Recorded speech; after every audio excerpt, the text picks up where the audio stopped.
Bonjour à tous. Je tenais à remercier Isabelle déjà de m'avoir invité à ce séminaire. Et justement, je dis de m'avoir invité parce qu'au départ, elle m'avait invité à venir participer.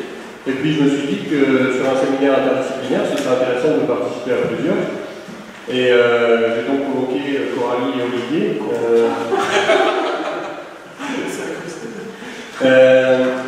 Pour un peu parler d'interdisciplinarité autour d'un cas vraiment concret, qui est le cas d'une thèse sur les interactions entre humains et ours dans les Pyrénées, qu'on a en fait co-encadré à plusieurs, avec d'autres personnes aussi, qu'on va voir après. Donc ça paraissait intéressant de faire quelque chose à plusieurs voix sur l'interdisciplinarité. Donc je vais passer d'abord par un rapide résumé de l'interdisciplinarité au CEF, même si on en a déjà eu un aperçu avec Richard. Donc le CEF, c'est 4 départements et 15 équipes de recherche. Parmi ces équipes de recherche, il y a 2 équipes qui mélangent écologie et sciences sociales.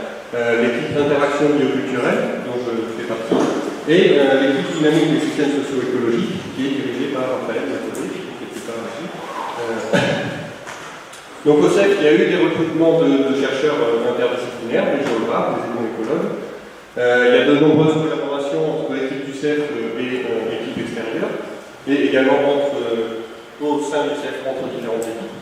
Et puis, Richard l'a rappelé, il y a eu l'organisation d'un séminaire interdisciplinaire interne, interaction environnement-société, l'environnement. L'interdisciplinarité au CEF, c'est aussi un chercheur en biostatistique qui démarre un cursus en sociologie, Olivier. Une thèse interdisciplinaire sur les relations entre humains et éléphants que également on encadre avec Olivier. On a également à l'heure actuelle un postdoc Marie Curie qui travaille sur les mouvements des nomades indiens, des éleveurs nomades indiens. Et ce projet en fait mélange implique des ethno-écologues, mais également des gens qui font de l'écologie spatiale au CEF. Et puis il y a un certain nombre de Master 2 et de thèses avec des co-directions interdisciplinaires. Parmi ces Master 2 et ces thèses, il y a donc un Master 2 sur les interactions humains et dauphins que l'on encadre évidemment par l'écologie. Et puis, plus spécifiquement, on va plus parler de la thèse de Blaise Guédalu sur les conflits humains-ours dans les Pyrénées. Donc, avant cette thèse, il y avait différents attendus sur la valeur ajoutée possible au niveau de cette thèse. Bonjour. Donc, les attendus, en gros, quand je suis allé voir Nicolas, ils étaient nombreux. Et puis après avoir discuté avec Nicolas, ils étaient moins nombreux. Donc, l'idée, c'était d'essayer d'aller un peu plus loin de ce qu'on faisait jusqu'à maintenant sur les grands carnivores, en tout cas dans notre équipe, d'aller un peu plus loin, dépasser la dimension écologique et de mettre la dimension humaine dans nos approches, en particulier dans nos approches de mobilisation. Et un truc assez simple qu'on voulait faire, et dans le cadre de la thèse de Blaise, qui a été fait il y a quelques mois dans un papier qui vient de sortir dans le journal de l'écologie, qui était la chose suivante, en gros, on voulait combiner des cartes préférence d'habitat par l'ours brun, dans le Pyrénées, l'ours brun, le sujet de la thèse, et des cartes de perception de l'espèce par les habitants du Pyrénées. Donc on voulait combiner ça dans une espèce de carte socio-écologique de l'espèce. Donc ce qu'on fait, les Suisses qui ont fait ça sur le loup en Suisse, où ils ont fait exactement ce qu'on aurait aimé faire, c'est en gros avoir une carte de l'acceptance du loup en Suisse, une carte de préférence d'habitat du loup, et puis ils ont fait une intersection des 2 cartes. En gros, les zones qui étaient à la fois favorables à loup et favorables du point de vue social pour le loup, ça donnait des zones ici en noir. Donc c'était à partir de là qu'on a voulu lancer cette thèse, qu'on est allé voir Nicolas. Ça va faire un petit peu. Donc en fait, moi, mes attendus, ils sont relativement stables depuis plus de 10 ans, parce que je suis moi-même un pur produit interdisciplinaire issu du Muséum d'histoire naturelle, avec une formation en écologie, puis j'ai lentement dévié plutôt vers l'ethnologie. Donc mes attendus étaient ceux d'un ethno-écologue qui cherche à comprendre les liens entre les savoirs, les perceptions et les pratiques locales, et l'écologie et le comportement des grands carnivores dans des contextes socio-écologiques particuliers. Donc, C'est à la fois de l'ethnoécologie, mais aussi de l'ethnoéthologie pour essayer de comprendre comment les comportements animaux peuvent influencer de manière directe ou indirecte les comportements humains et réciproquement comment les comportements humains peuvent influencer les comportements animaux.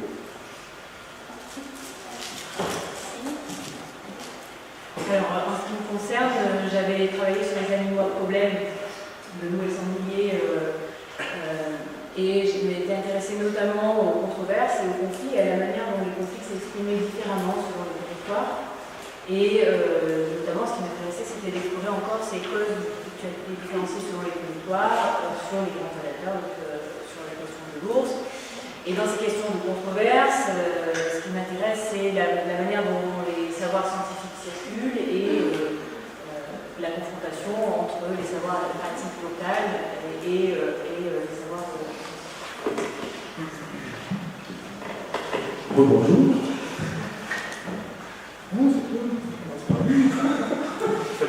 Pour l'interdisciplinarité, ça va un petit peu de féconisation. Donc les différentes étapes clés dans le cadre de ce projet, c'était tout d'abord rassembler les compétences dans l'équipe d'encadrement.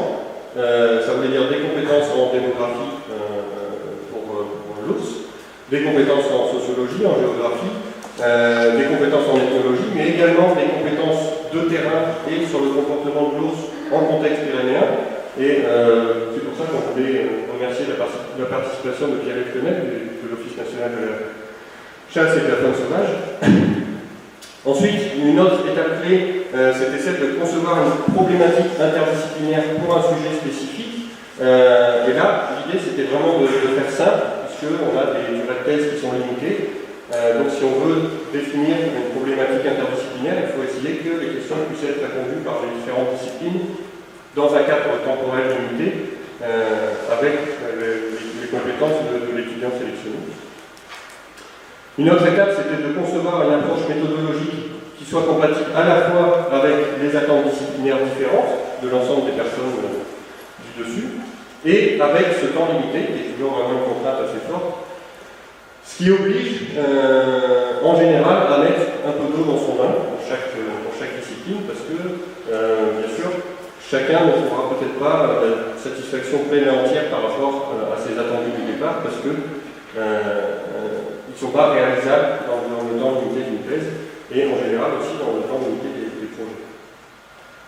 Et puis enfin, une étape clé, c'est de trouver un candidat avec un intérêt réel pour l'interdisciplinarité et aussi avec des compétences interdisciplinaires, ce qui est vraiment pas facile à trouver, c'est un peu l'aiguille dans la botte de foin, de trouver des étudiants qui sortent d'un Master 2 et qui peuvent envoyer sur une thèse interdisciplinaire à réaliser dans un temps imparti relativement court.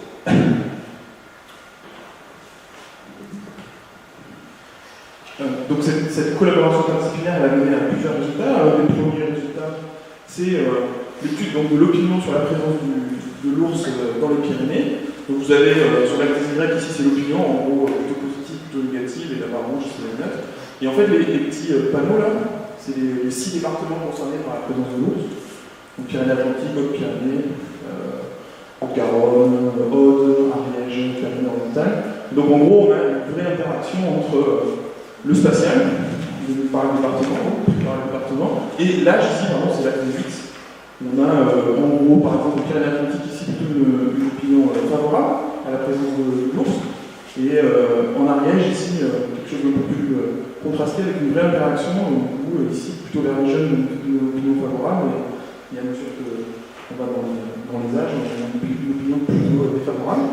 Donc on a essayé de relier ça à l'histoire de la présence de l'ours, au contexte sociologique, et on a quelques pistes de réflexion dans ce papier qu'on a publié dans cette excellente revue Biological Conservation. On a la chance d'avoir un éditeur en chef par là, si ça vous intéresse. Voilà. Et donc, tout le monde est co-auteur du papier, évidemment. Je ne sais pas si ça peut me le dire, mais en 10 ans. Et la thèse de Blaise, donc, qui a été soutenue récemment. Une thèse dans une école doctorale multidisciplinaire, mais pas interdisciplinaire. C'est plusieurs disciplines représentées, mais pas vraiment interdisciplinaire. Voilà. J'appelle que les résultats. Donc il y a eu un certain nombre de difficultés qui ont été rencontrées au cours de ce projet de co-encadrement d'une thèse interdisciplinaire. Une des premières difficultés qui est assez récurrente, pas seulement dans le cadre des thèses, mais dans le cadre de projets qui impliquent ce qu'on va appeler une dimension humaine sur des thématiques de conflit avec les prédateurs, c'est que, en général, l'envoi de questionnaires à un grand nombre de personnes est censé suivre une pré-enquête qualitative qui permet de déterminer les catégories employées par les personnes au niveau local, ce qui évite de faire des catégories a priori qui peut-être ne correspondent pas à celles qui existent au niveau local. Et comme souvent, on n'a pas forcément eu le temps pour cette approche qualitative qui est préalable à l'approche quantitative. Donc les questionnaires ont été construits sans entretien semi-directif au préalable, basés sur l'expérience de terrain des gens de l'ONCFS et sur les différentes expériences des co-encadrants. Alors une des façons de répondre plus ou moins à ça, c'est que parallèlement, une approche qualitative a été réalisée par le Master 2, donc le MAIDIS, qui était encadré par Coralie. Une autre difficulté qu'on a rencontrée, c'était le manque de compétences en sciences sociales du candidat dans le processus d'interprétation des résultats. Ça a été assez compliqué à ce niveau-là, et ça a du coup demandé pas mal de travail à l'équipe d'encadrement pour un peu corriger le tir sur les interprétations qui pouvaient être faites des données. Il y a de toute façon une difficulté à former des étudiants de manière rapide, on va dire, en sciences humaines et sociales, quand ils arrivent d'un cursus d'écologie. Et il y a la problématique dans le domaine des sciences humaines et sociales par rapport à la réalisation d'enquêtes, qui peut être celle des capacités individuelles pour enquêter, qui sont difficiles à déterminer a priori sur quelqu'un qui n'a pas d'expérience au préalable. Donc c'est des questions de savoir-faire au niveau de l'enquête et de savoir-être avec les gens au niveau local. Donc, pour pallier à ça, je pense qu'à l'avenir, on prendra des Master 2 avec une expérience interdisciplinaire qui ont déjà réalisé des enquêtes. Il y a des gens qui ont un Master 2 et qui ont déjà réalisé des enquêtes pour effectuer une thèse interdisciplinaire. Une autre difficulté rencontrée, qui n'est pas vraiment une difficulté, qui est surtout due au temps limité, c'est que l'idée, donc comme l'a évoqué Olivier, c'était un peu d'intégrer les aspects sociaux et les aspects de la démographie de l'ours, mais au final, dans le cadre de la thèse, ces aspects ont été analysés en parallèle, mais il n'y a pas eu de connexion entre les deux résultats, il y a eu un manque d'approche intégrée. C'est en partie dû à un problème d'échelle et au manque de données en sciences humaines et sociales contextualisées à l'échelle territoriale, parce qu'on s'est rendu compte quand même qu'il y avait potentiellement des histoires d'individus d'ours qui auraient pu influencer la perception des ours à un endroit donné. C'est pas seulement des questions de population d'ours.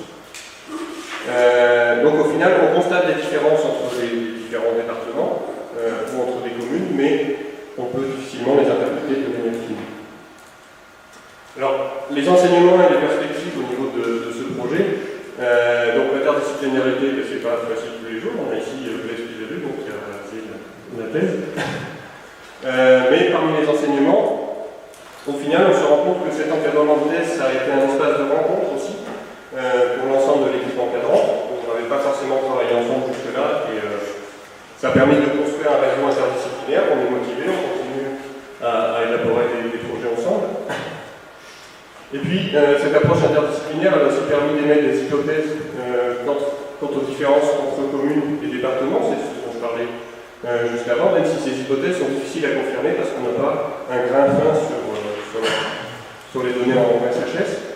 Et puis, par rapport à une institution comme l'ONCFS, on peut se demander si cette thèse n'a pas été une forme de préliminaire pour une meilleure pénétration des SHS et des problématiques SHS au sein de l'ONCFS, ce qui n'est pas toujours facile. Et après, un des enseignements, c'est que faire une thèse interdisciplinaire en 3 ans, c'est un peu une gageure. C'est particulièrement difficile, parce que s'il y a du terrain en SHS, ça peut être compliqué si en plus il faut y adjoindre des analyses au niveau écologique. Il y a la problématique de la formation d'étudiants interdisciplinaires en 5 ans, au niveau M2, et on s'en rend compte là, on a recruté des étudiants interdisciplinaires. Au final, on s'oriente vers le recrutement, y compris pour des Master 2, de gens qui en sont à leur deuxième Master 2, déjà réalisé un M2, et qui en font un second, puisque on sont forcément favorisés dans la mesure où ils ont une expérience plus importante et qui peuvent avoir croisé différentes disciplines. Et puis la question, bien entendu, après les Master 2 ou après les thèses, c'est quel devenir pour ces étudiants interdisciplinaires dans le cadre des recrutements, que ce soit au CNRS, à l'université ou dans les autres.